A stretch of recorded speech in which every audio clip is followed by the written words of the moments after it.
This is Module 3, Nature of the Human Person, under the course Philosophical and Ethical Foundations of Values Education. This module has 6 lessons. Lesson 1 is the definition of term. In Lesson 2, we will talk about the threefold level of human nature. In Lesson 3, the integral nature of the human person. Then we move to Lesson 4, the lower and the higher faculties. In Lesson 5, we will talk about the training of the intellect. And in Lesson 6, the formation of the will. Without further ado, let's get started!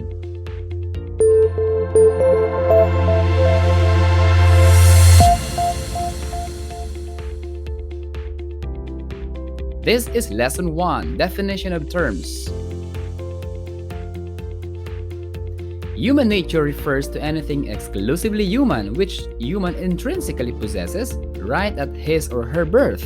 It is universal and static. It is one and immutable. It is one because it is absolutely present to all human beings. It is static because it remains as it is in every human from birth to death.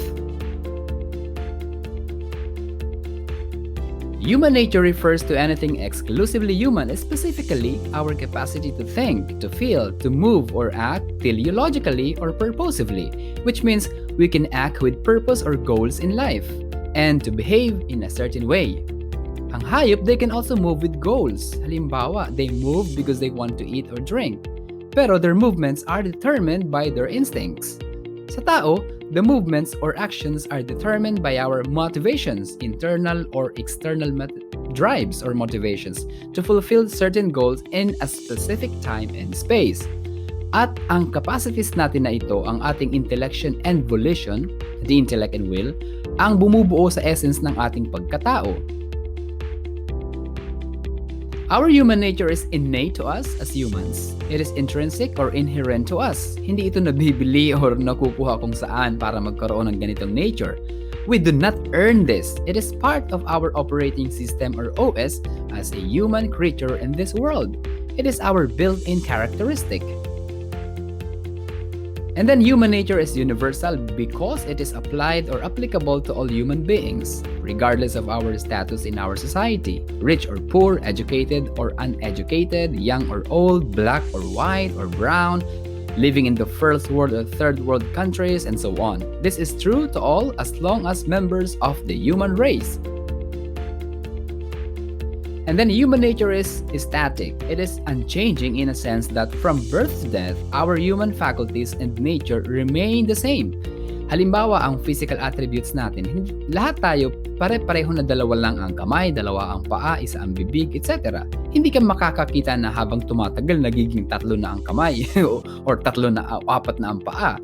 It's static. Sa spiritual faculties naman, hindi nagiging dalawa ang soul natin.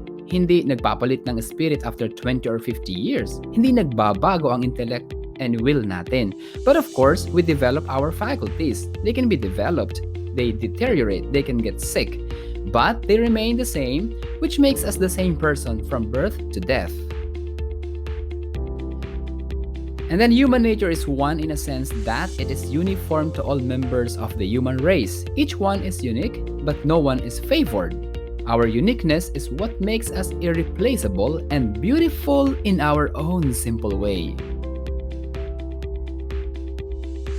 Our human nature is immutable in a sense that it is unchanging. Every human person born in this world possesses human attributes, human capacities, and especially human dignity. Again, human nature refers to anything exclusively human which we intrinsically possess right at our birth. It is universal and static, and it is one and immutable. So that is the lesson 1, the brief definition of human nature. Thank you and see you in the next video.